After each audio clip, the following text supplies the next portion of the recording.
Hey, what's up, friends? Grant Bolden here. Welcome back to the Speaker Lab podcast. So good to have you here with us today. I'm super excited about today's conversation, talking with a hero of mine. The guy's been on the podcast a couple times now, but it's been a second. Good to have Mr. Aaron Walker, known as Big A, back in the house here. So, Big A, thanks for joining us today, man. Come on, Grant. Man, I don't know about following that hero introduction, but we'll do best we can. So, man, good to see you. Things Always going good well? to see you. Yeah, of course. Anytime I get time with you, you know that's a big deal to me. And so for a little bit of context here and background, you and I have known each other for, 8, 9, 10 years, something like that or so. And we live on opposite sides of Nashville and get together once a month. We have religiously for several years now. And you are someone I've told you numerous times, like, hey, I want to be like you when I grow up. And I want to be like you from a husband standpoint, a father standpoint. You're a father of a couple girls, and I got a couple girls here, and I'm trying to figure out what to do with them. You and Robin have a very successful, healthy marriage, and so and as an entrepreneur, just things I want to learn from you. And so thanks for being here and sharing some of your wisdom and insight with the rest of us. Yeah, man. Hey, it's been fun, too. These decade now goes by pretty quick, but I will say that, man, you're a guy of action. Like, it's fun to coach you because you like implement. And so watching you and Sheila raise those girls, you've done a great job and doing a good job in your business, well-rounded. So, man, what a treat it is for me to be here with you today. Thank you. Appreciate it. All right, now one of the things that you and I talk a lot about offline is just the importance of building a life of significance, and that can happen. Your life's going to turn out one way or another, and ultimately, it really comes down to just kind of the intentionality that you have. And so, for an audience of speakers, where like we want to make an impact, we want to make a difference, sometimes it feels at odds with also wanting to do well at home and just be a normal, well-rounded person. And so, I wonder if you could speak to that a little bit of like what do you think of when we talk about like just building a life of significance as a speaker? Let me go back and give a little bit of context, if I could, Grant. I think it will be helpful to those that haven't heard me on an interview before. Some of your audience has. But let's rewind back to 2001. August 1st, 2001 was a Wednesday, normal day. I get up, I go to the office, and on my way to the office, I run over and kill a pedestrian that's crossing the street, Gallatin Pike, about a mile and a half from my office. Things were really good for me at that point. I was working 3 days a week, my business partner working the other 3. We had a vacation home. We had a beautiful home here in Nashville. Like, my life couldn't have been any more pristine, right? It was amazing. 2 beautiful daughters, gorgeous wife, and my life come to a screeching halt August 1st, 2001, when I ran over and killed this pedestrian. He didn't see me, ran out in front of me. And what I gleaned out of that was a number of things, but one thing that I want to talk about a little bit today was that the legacy that I would have left that day if I had been killed was poor kid from Nashville, Tennessee, makes enough money to retire at age 27. Nobody cares. And I'm like, God, that is not what I want my life to end looking like. What I want my life to be is I help Grant Baldwin make a difference with Sheila and those girls, or I help other clients, or in ISI Mastermind. But that wouldn't have been the case that day. I was so focused on making money, building businesses, having tangible possessions, that I had forgotten to really embrace what significance meant. I had success down, right? I did well early, and the significance piece is what I didn't have. And so I sold the business. I took 5 years off. We traveled, kind of got my legs back under me. And what God revealed to me in that is that I hadn't been really encouraging others. And so my life was all centered around things that I had. And I said, God, if you'll give me another chance, I'll do it differently this time. And so I focused outward instead of inward. And now I'm trying to be a giver instead of a taker. And so there's a level of significance that we all need to do, whether you're just starting out in your career, whether you're a seasoned veteran. I think that we really need to focus on having success. I like to have success. I like to make money. I like to make a difference. But at the same time, I want other people's lives to be better as a result of being around me. And so, yeah, that's where that slogan that I say, live a life of success and significance, comes from, is really focusing on that significance piece. And hopefully we'll get into that a little bit today. Yeah, absolutely. And so whenever you talk about like the success part of it, that it's okay to be driven, and I think, you and I, people watching, listening, are in that same boat of like, I want to do well. I've got one shot at this thing called life. Yeah. This is something, again, you and I have talked a lot about over lunch is just feeling like this, I don't like pressure or weight, probably too strong, but just like this responsibility of being a good steward of any resources, that we have in life and whatever that looks like. And so how do you best balance the, I want to be motivated, I want to be driven, I want to push, but I don't want to do that at the detriment of, burning myself out or leaving my family in the and by the wayside, and like how do we strike that right balance? Yeah, which oftentimes happens, and quite honestly, it's happened to me over the course of my 45-year career. A few times I've kind of hit the wall. It gets out of balance. You lose people around you that can be accountability partners. You lose community. You're in isolation. And isolation is a terrible thing. It is absolutely the enemy of excellence. We really need to be around community, be around other people that are going to push us to go forward. I'm very aspirational. We've had a number of companies. I think this is our 14th company that we've built over a 45-year period. And I love to grow, right? I love to scale. I love to make things happen. But I came home one day with a pocket full of money to a house full of strangers. And Robin walked up to me and she said, "Thank you for all that you've provided, but I feel like a single mom." And I'm like, "What are you saying?" And she said, "Well, I'm taking the girls to cheerleading practice, to basketball, I'm taking them to school events, and you get home late, you leave early, you're traveling, you're doing this and you're doing that, you're starting new companies. Like, we need those things, but I don't want to do it alone." And what I found out, Grant, that I was building a level of success financially, but I was doing it from a huge relationship deficit. And I didn't know my daughters like I should, and I didn't know my wife like I should. Thank God Robin said that, because it really rattled me to a point of saying, okay, I've got to do some things differently. So got involved in a mastermind group now decades ago, surrounded myself with other people that would push me. I really subjected myself to the scrutiny of others. It's like, hey, what is the blind spots? What is the kryptonite? Maybe if I've got a superpower, kind of encourage me in it. But what is it that I'm doing that is going to cause me jeopardy down the road? And so, listen, when you ask people that, be prepared, because they're going to tell you. They're going to be like, "Man, you do this. I hear you talk to Robin this way," or "I see you not at home and doing the things that you're teaching, but you're not necessarily doing. You can't live, a life of teaching and not executing." And like, I was like, man, it put me back on my heels, and it was like, oh my gosh. And so after about 2 or 3 years of being in a mastermind group with some guys here in Nashville, Robin said, "I like this guy way better than the guy that I knew, 10 years ago." And I'm like, "Why is that?" She said, "Well, now you've built boundaries. Now there's guardrails. Now there's things that you're willing to do. You've kind of prioritized your priorities. You've kind of got it in the correct order." And the thing that's difficult, though, when you're a small business owner, oftentimes there's things that you've got to do you don't necessarily want to do, right? What I've learned over the course of my 4+ decades now being in business, there are people that can do it as well or better than you, right? And so I didn't want to delegate. And so what I've really learned to do is to delegate and say, "Hey, let me put you in your zone of genius. You get out there, you knock it out, you crush it," with accountability, right, within our team. And so they do it now. And quite honestly, I'm only doing what I can do. Like, nobody else can do some of the things that I personally am doing. And our business operates at a much higher level. And I didn't really see that. It's not figuring out how to do everything. It's who are you going to get to implement that. And I know you're really big with your team. You've got 40, 50 plus people now that you're delegating things out. And quite honestly, no disrespect to you, but they can do it better than you. There's things that they can do with your team, with the speaker lab, that's even better than you. And so you do what you do.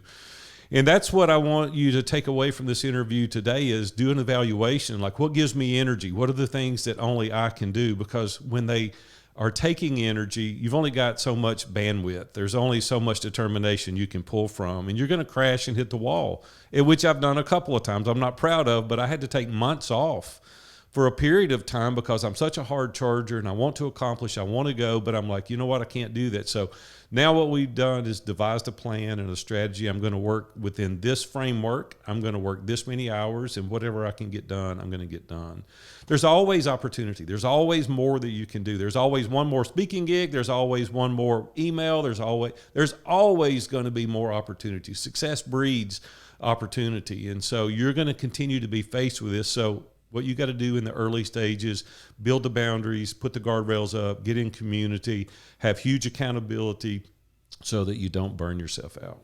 I want to go back to one thing you touched on where it seems like a lot of times when someone has some type of, big epiphany of like, dang, I was going down this one path and I got to kind of pivot and go down this other path and start building that life of success and significance. Oftentimes it is some type of like big aha wake up moment. Like you mentioned, the accident several years ago, or, Robin saying like, hey, I feel like a single mom, and like these things that just kind of smack you upside the head. Right. Is there anything that we can do, or is it just like having a greater self-awareness to catch us before we get to those situations, and before we, crap, I hit the wall, man, if I had known before then I would have avoided this wall. And so like what can we do to avoid that in the first place? We're smart people, right? We should be able to avoid a lot of these landmines. And so what we teach now in Iron Sharpens Iron Mastermind is to be proactive, not reactive. There's some exercises that you can go through, and I'm happy to give you this, and maybe you'll link these in the show notes. There's a what do I want document that I created about a decade ago that really prompts you with questions to ask yourself difficult questions. Most people, Grant, don't know what they want. Yeah. Because I go to people and I say, exactly what is it you're trying to accomplish? I don't know. Like, I want bigger, better, shinier, faster, just give me more, and more security and more wealth. And I'm like, well, what are you going to do with it when you get it?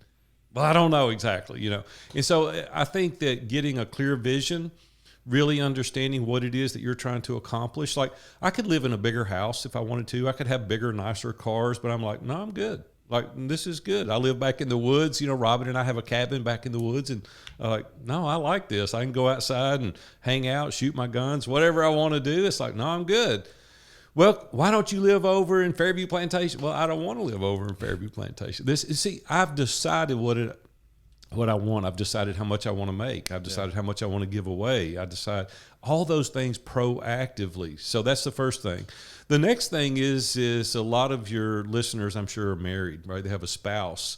We don't have good communication with our spouse. Another document I created called the Spouse Survey. And there again, we'll link all these in the show notes, and we can give them away to your audience, right? I'll just make them a gift to your audience. And then you go through and say, hey, let's see what my spouse thinks about these 25 things. And you're like, man, I didn't even know. No, you didn't know because you didn't ask, or you didn't know because you weren't spending the time communicating on a regular basis to understand exactly what it is that the two of you are trying to accomplish. Or with your children.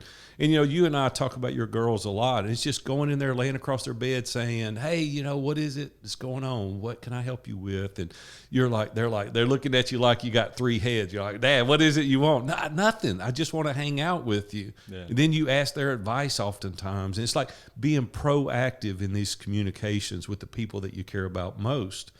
Because what I don't want people to do is to be successful at the expense of the relationships that matter most. And I want you to listen really clear for a second, those that are listening to this. If you come home one day to a child and they continually ask you, Dad, let's play, let's throw ball, take me to piano recital, and you don't. You defer to, hey, I got another email, I got another client, I got another speaking engagement. There's going to be a time where that invitation will go away. And then you're going to come home one day with a lot of money, and there's going to be a house full of strangers. And you're not going to know those kids, and they're going to find other people that are going to invest in them. People are starving to death. Your family is for your time. The money is good. I hate it when people with money go, money's not important. I was like, you're a liar. It's really important, right? I like to make money. I want to make money. It helps me do things with my family. But the thing is if you're doing it for nothing if you don't build those relationships. So I think, Grant, is just being mindful, creating the vision, deciding what it is that you want, making sure that the person you're living with, you're pulling the same cart. Put these parameters around you, get accountability. You've got to be willing to subject yourself to a certain group of people, whether it be an accountability group, a mastermind, a coach, somebody that asks you the difficult questions on a regular basis, right? Somebody that says, hey, how are you faring in these areas? Are you doing these things? Because we procrastinate when we don't have that level of accountability. This is my 25th year of being in a mastermind every single week for 25 years. Like, my life would be way different if I hadn't had enlisted people around me that were trusted advisors. And so you've got to do it proactively if you're really going to maximize your time. You mentioned like a lot of times, we're working hard, we're trying to build something, we're trying to do something, and part of it is coming from a place of just trying to provide for our family, and so there's kind of again that tension of a spouse or significant other and kids is like, oh man, I would love to have more of your attention. You're like, well, I'm working really hard over here because I'm doing it for you and trying to provide a great life and trying to make life easy. Is there truth to that, or are we just lying to ourselves and trying to rationalize something that isn't there? No, I think we actually believe it. But what happens is you come home one day and you find that note on the table that says, "Hey, I just can't take it any longer." Or the little kids like, "Hey, Dad, where have you been? You're not involved in my life." And they go out and they get involved in activities that none of us would be happy about. And you go to them and you say, "Well, why? Why did you do this? Or why did your spouse leave?" It's because like you're not there. Like, thank you for all these things, but you're not there. And if you're not there and you're not going to participate in these activities or you're not going to participate with your family, like, what is the point? Yeah. There becomes an emotional disconnect. And then after the emotional disconnect, you separate, whether your kids move away and go to college. And I'll be honest with you, if you don't spend time with them now, they're not going to come back after they go to college. They're going to get married, they're going to move away, and you're going to see them once or twice a year at best. I don't want that. I mean, I've had the big house, I've had the shiny stuff and all that, and it's nice to a point. But if you're going it alone and your spouse is not on the same page and your children are off getting involved in God knows what because you're not there playing baseball, going to piano recitals, if you're not doing those things with your kids, I had to ask myself, what is the point? Mm-hmm. Like, yeah, got a nice car and a nice boat and a big house, but oftentimes what I see is people feeling that void with these tangible possessions that's going to rust and decay and go away, and the people that we love the most, we're disappointing. And so I don't want to preach at your audience, but I do want you to take an honest observation and go, what is the motivation? Like, why are you doing this? Well, yeah, I want my kids to have a better life than I did. What does that just mean, tangible possessions, or does that mean quality time? Or when you say, I am working around the clock for you, it's like, well, yeah, and you're leaving your spouse there to do other things that you really signed up to do that day that you made that covenant before God, that you're going to be there to support and help and encourage. And then we spend the remainder of our time going to counseling and divorce court and, having arbitration within the family. And it's like, man, this is not the way I designed it. You can avoid most of those things if you're really proactive in asking good, honest questions. You mentioned earlier about the importance of just having boundaries. And so can you give us some examples of what that might look like in terms of balance, those boundaries of like, again, between work life, I'm trying to build this thing, but I want to be a good husband, I want to be a good father, I want to be a good wife, I want to be a good mom, I want to be a good, healthy, sane human being. Like what should some of those boundaries look like? Yeah. Okay. So we'll just say some personal boundaries. Like I get an opportunity to travel and speak, and a lot of you that are listening to this, I know, are speakers, and some of you are going to vehemently disagree with this, but that's okay. This is for Robin and I. Robin and I will celebrate 44 years of marriage this year, so I'm pretty excited about the marriage that we've built. But for us, like when I go and speak, I'll tell you a quick story. So I went and spoke at social media marketing in San Diego. And I got through speaking and gave away, hundreds of copies of my book. And I was standing there signing the book, and this real pretty girl walks up and she said, hey, would you sign my book? And I said, yeah, sure. So I put a note in there and said, thanks for coming. And she jumped over beside me and threw her phone up, was going to do a selfie. And I walked away, and she goes, I just want to get a quick selfie. And I said, do you have a minute for me to explain? And she goes, yeah, sure. And I said, Robin is sitting at home on our sofa right now in Nashville, Tennessee. I'm 2,000 miles away. Robin and I have been married 40 plus years. You're a beautiful 25-year-old girl, and you're going to post this on Instagram. Robin's going to see it at home. I'm 2,000 miles away, my arm around a good-looking 25-year-old girl. How well do you think that's going to make Robin feel for the sense of security for our marriage? And she sat there. She was mad at first, and then she thought about it. She said, I wish my husband felt that way. And I'm like, yeah, I'm glad you got the book. I'm glad you came, and I hope you're not offended. She goes, oh, no, I'm not leaving offended at all. I'm leaving desirous of that kind of relationship. That's just one. Another one is there's no pictures, there's no TV, there's no electronics in our bedroom. And our bedroom is a safe haven. That's a place that Robin and I go. You know, we shoot a lot of pictures here. We do a lot of videos here for marketing. Our bedroom's off limits. That's a sanctuary. We don't ever watch TV in there. We don't ever talk on the phone. We don't ever scroll on Facebook. We don't do any of that stuff in our bedroom. That's a sanctuary for Robin and I, right? It's just a safe place for. We don't ever argue in there. We argue plenty, believe me. But we sit in the den. We go to the bedroom to sleep, right? That's our safe haven. That's a safe place. I cut my phone off at night. I go in the house and I'm like, hey, now I'm going to be totally honest. I'm not 100% on that one. Occasionally I'll pick it up, I'll check it, and Robin will look at me over her glasses, and I'm like, I know, I need to set this down. So I need to work on that, Grant. So I'm asking you for accountability on that. But little things like that, I could go on and on for hours about different boundaries. Like we eat dinner together at the table. There's no electronics there, no phone, no laptop. Like this family time. And my girls, when they were at home, we did that. We ate as a family.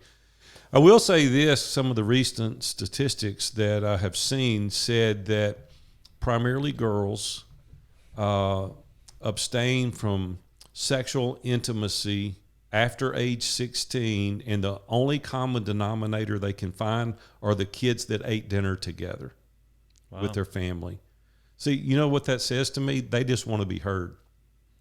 And so just some cool stats out showing the value of time with your family. I go on vacation. I just got back from a 10-day cruise. I left my phone at home for one of my assistants to manage. Didn't even take the phone. I didn't take a book to read because I'm going to spend hours reading, right? We didn't cut the TV on in 10 days while we were gone. We sat on the veranda of the cruise ship and we talked and we really just hung out, ate dinner together. Robin had my undivided attention. Yeah. And I'm just saying those things are difficult to do, but when you're intentional, it speaks volumes to your spouse. I want to go back to something you touched on earlier about delegating and how focusing on the things that only you can do. And, you and I both have team members that work with us that are part of what we're doing. And so there are people that we can kind of help delegate stuff to. But the challenge is, especially like as you're getting going in those early days, I can think back for myself when I was working a couple different odd jobs and trying to build a speaking business. And so for a little while, it feels like I got to keep this one primary thing going because this is how we eat and live indoors. But I'm trying to get this secondary thing going. I'm trying to chase this dream, and it's just going to take me a second. And so for a minute there, it just feels like, A, there's a lot of work going on, but B, there's just certainly no one to delegate to. Like every dime that's coming in, like I'm trying to, again, put food on the table or just provide. And so it just feels like it feels difficult, especially early on. It's like I would love to delegate. I'm looking around and I just keep seeing myself there. So any tips or strategies for, what that could look like early on to delegate or maybe just potentially take some things off the plate in the first place? Yeah, here's the thing, that it would be lying if I said I haven't done that same process. The first 18 months when Robin and I got married, we had a retail business and I worked probably 16, 18 hours a day for 18 months. And we didn't have children at the time. And I've literally stayed there all night, washed up in the sink and shaved and ready for the next day, didn't sleep. You got to do what you got to do sometimes, right? So I'm giving you permission for a season of time to do the things that you need to do. But if you make that habitual, it's going to catch up to you. And so I would recommend sitting down with the people that you care the most about and say, listen, I don't want to do this long term. And I'm going to do it for a period of time. And I want you to walk in lockstep with me. And I'm going to say, these are the benchmarks. We'll do X for this period of time. On this given date, I'm going to admit to you that I'm going to hire somebody to take this position. See, where we really get in trouble is we spend all of the money. We build a lifestyle beyond our means, and it disallows us from being able to delegate to other people. So I would just say, first of all, we'll quote Dave Ramsey for a minute, live below your means, right? And allocate a certain amount of your resources to those people that can take some of the things off your plate. The other thing is do an honest evaluation. A friend of mine lives in Fort Worth, Texas. He takes something off of his to-do list every month. Like he quits something every month. He doesn't add things. He's growing through the process of elimination, and that's getting things off your plate. Don't overcommit. oftentimes people will overcommit and they'll just put too much on their plate. And I would just really encourage you not to do that. You'll get a lot further faster by having a narrow focus and only capitalizing on one or two things specifically, rather than being, an inch deep and a mile wide. If you narrow that focus an inch wide and a mile deep, the resources that you'll make will be far greater than trying to do too many things. So eliminate some things, have a specified time frame that you're willing to do certain things, and stick to your guns. Because if you don't, here's what's important. If you don't stick to your guns with your spouse, they're not going to believe you next time. And so it's really important that you're specific in nature on that and you adhere to what you say you're going to do.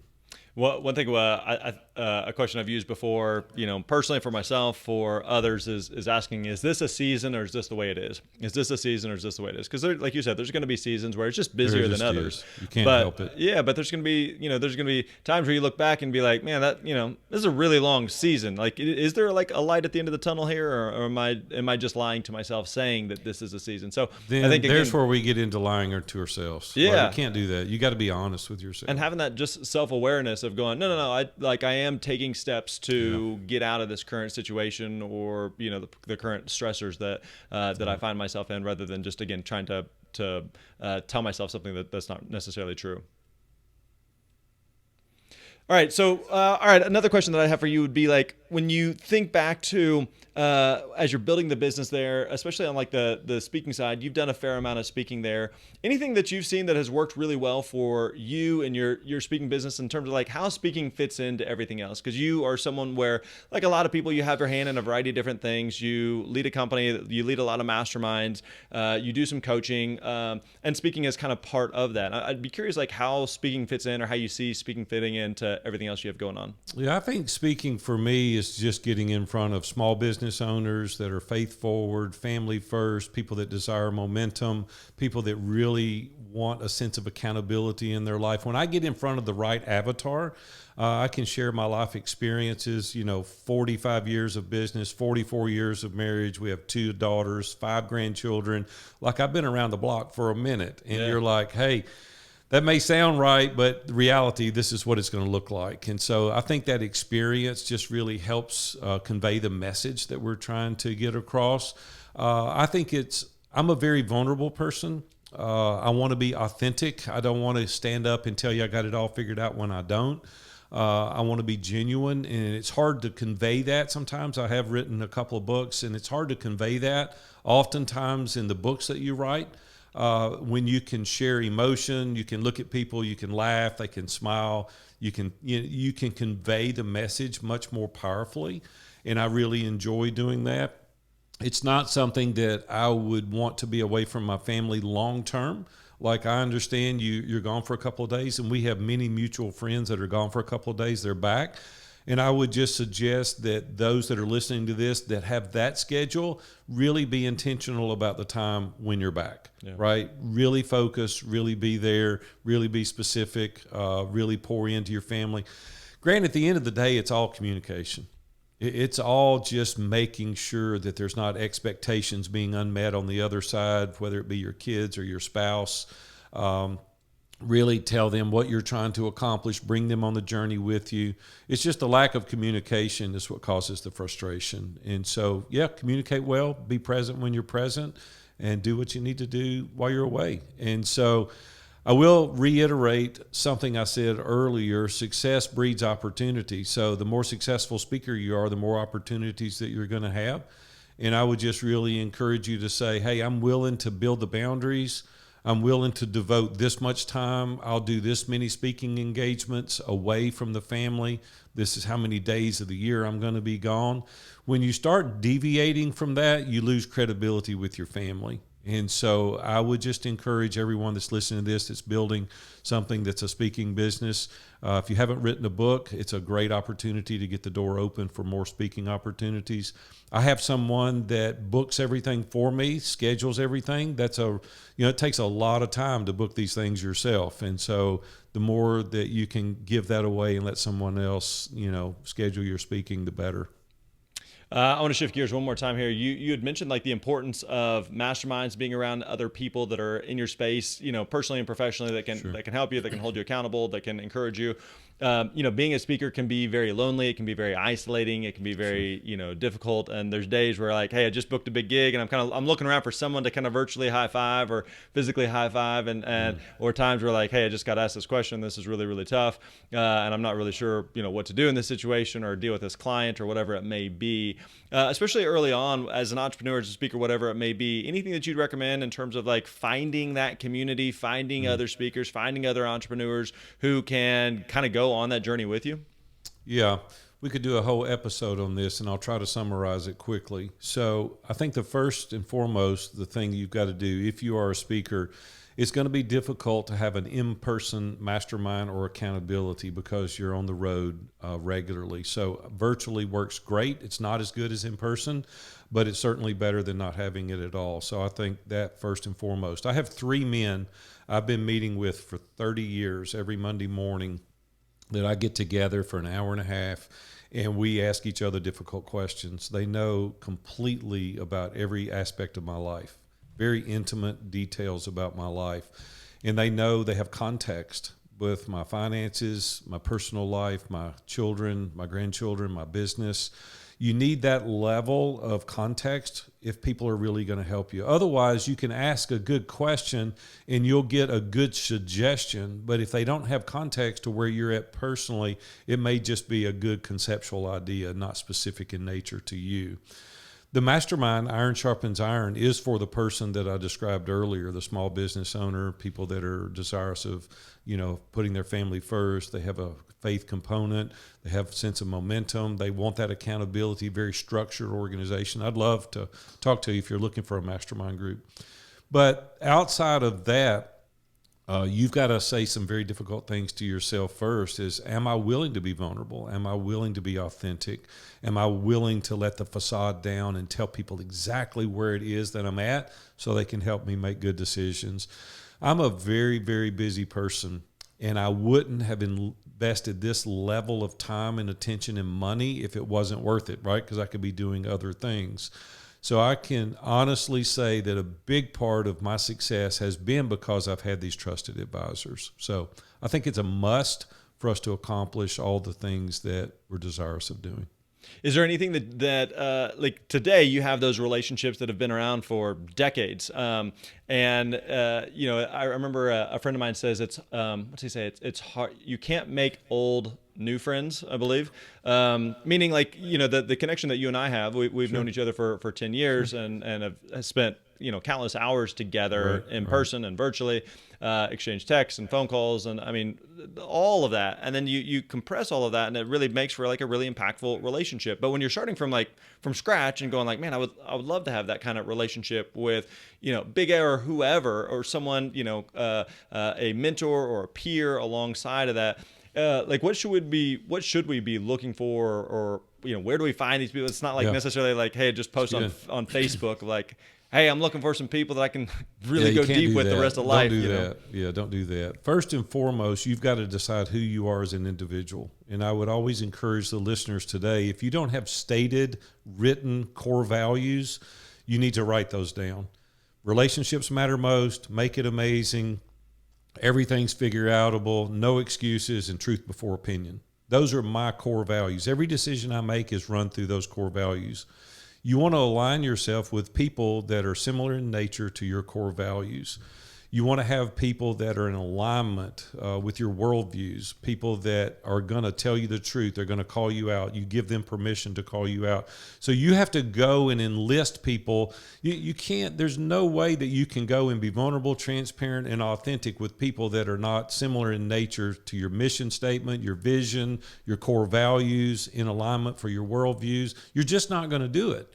And so you've got to establish who you are as an individual first. Once you do that, it's a lot easier to find people that are more in alignment with you. The other thing is if you haven't experienced that, let's call it you're 35 years old today. Well, the longer you wait, the more you're going to look back and regret. So you get started today, right? It's like, hey, I have never done what Big A's talking about right now, but I want that. I'm desirous of it. And if you're going to have long-term relationships, you got to get started now. You can't keep procrastinating and putting it off, or you'll never have those relationships. You to kind of wrap up here, you touched a little bit on ISI, iron sharpens iron. Can you tell us a little bit more about that, what that is? If we want to learn more about that, learn more about you, where all can we go? Yeah, man, I appreciate that. Like I said, decades ago now, I got involved in a mastermind group. 13 years ago, I retired, I thought, for the third and final time, but here we are 13 years later. I'm still working more than I've ever worked before because I love what we're doing. We're transforming lives of men. Nothing against women whatsoever. There's groups out there for women. God's called me to really nurture men and to really challenge them. I'm a very forward person. I challenge people. We get it done. It's no nonsense. It's like, hey, we're going to move the needle. Let's get in here and move the needle. And so we do that. As I said earlier, we are for people that are small business owners or decision makers, people that, were involved in their company, heavily making decisions, or they own their own company, and speakers certainly classifies that. People that are faith forward, family first, have a sense of momentum.